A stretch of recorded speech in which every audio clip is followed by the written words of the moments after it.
नसीब हैं।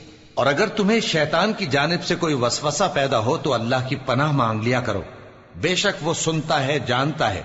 और रात और दिन और सूरज और चांद उसकी निशानियों में से हैं। तुम लोग न तो सूरज को सजदा करो और न चांद को, बल्कि अल्लाह ही को सजदा करो जिसने इन चीजों को पैदा किया है, अगर तुमको उसकी इबादत मंजूर है। फिर अगर ये लोग सरकशी करें तो अल्लाह भी इनसे बेनियाज है, क्योंकि जो फरिश्ते तुम्हारे परवरदिगार के पास हैं वो रात दिन उसकी तस्बीह करते रहते हैं और कभी थकते ही नहीं।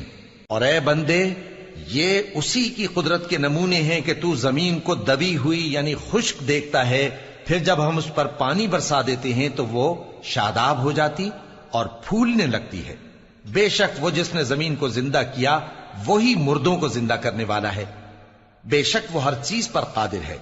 बेशक जो लोग हमारे अहकाम से इन्हिराफ करते हैं वो हम